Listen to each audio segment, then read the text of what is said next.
Welcome to part one of A Mother's Love, where I go around and I talk to beautiful mothers, phenomenal mothers, and hear their story and let them share to people that may be struggling or mothers that may need some encouragement.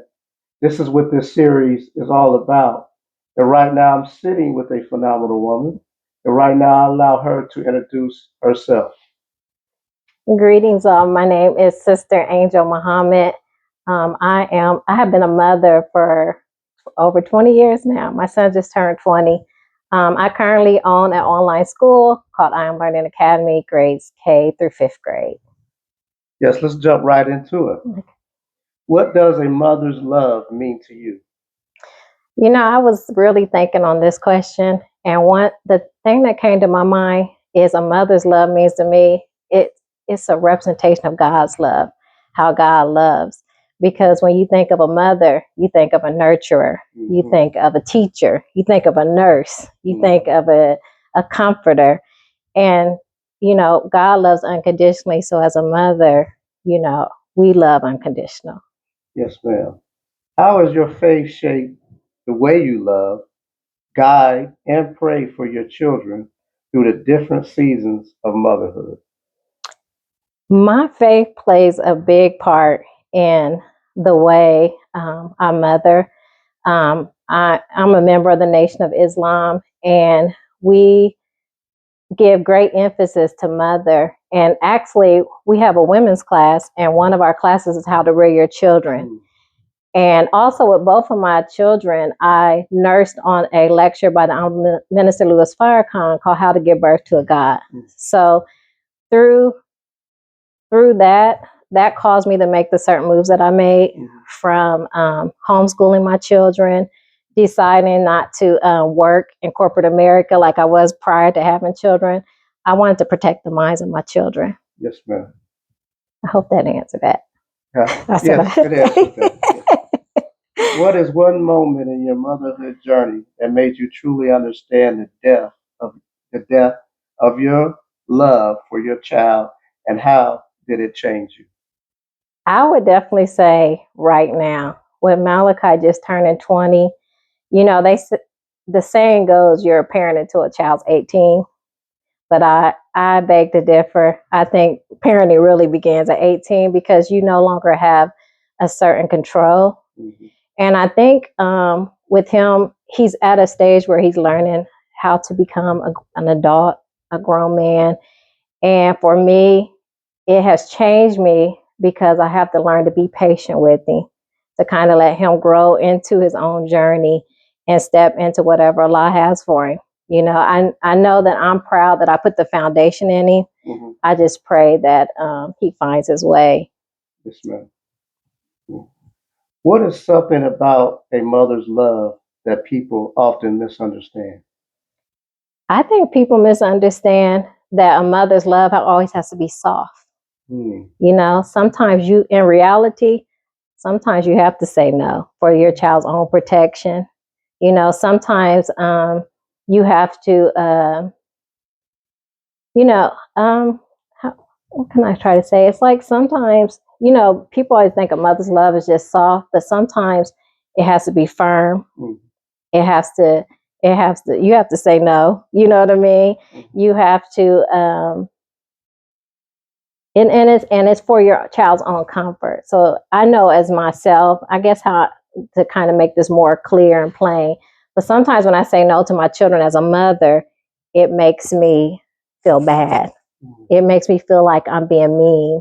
But my no is for their protection, if that makes sense to you. Yes, ma'am. Yeah. How has becoming a mother changed the way you love? I think it's taught me how to love unconditionally. And it also mirrors how we're supposed to love our people.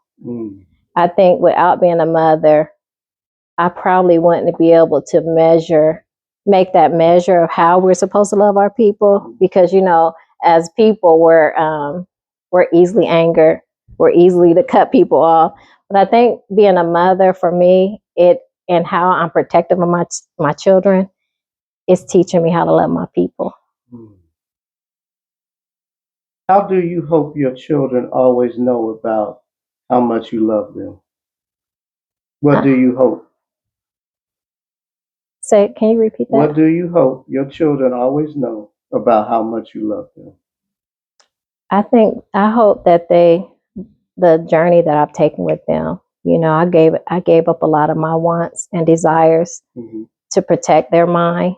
Praise be to Allah for the teaching of the most honorable Elijah Muhammad, because I don't think I would have did that, But I want them to know that no matter what journey they take, there's going to be things I disagree with them about. There's going to be things that I'm not pleased with, but I'm going to always be there for them. Yes, ma'am. In what ways do you show love to your children every day? Mhm. By being attentive. One in particular is the sacrifice that I made for them by homeschooling, you know, um, being attentive, being able to. One thing about my children, they will communicate and they will express themselves. So I think having communication open, being attentive to their needs, their wants, their desires, um, able to connect with them. Yes, ma'am. What does unconditional love look like in your home? Unconditional love look like in my home? I would say it looks like sacrifice. It looks like homeschooling. It looks like communicating, even if we don't agree with one another. And it also looks like coming to a common ground to understand one another. Yes, ma'am. What words of encouragement grounded in your faith would you share with young mothers who may feel overwhelmed or discouraged to remind them of their strength, purpose, and the value of their journey? One, I would say, don't do it without God. God has to be in there. Then I would say, take care of yourself. A lot of times as mothers, we take care of everybody else and we forget about ourselves. So it's okay to take a moment for yourself. Just make sure your children are in good care while you're taking care of yourself. But my main thing is, don't do this without God, because if God is not in the equation, you know, it's going to be a bumpy ride. Yes, is there anything that we have not discussed that you would like our listening audience to know? um, no, not that I No? think of. No. Well, this won't be the last time that we have Sister Angel on my platform. Until next time, peace.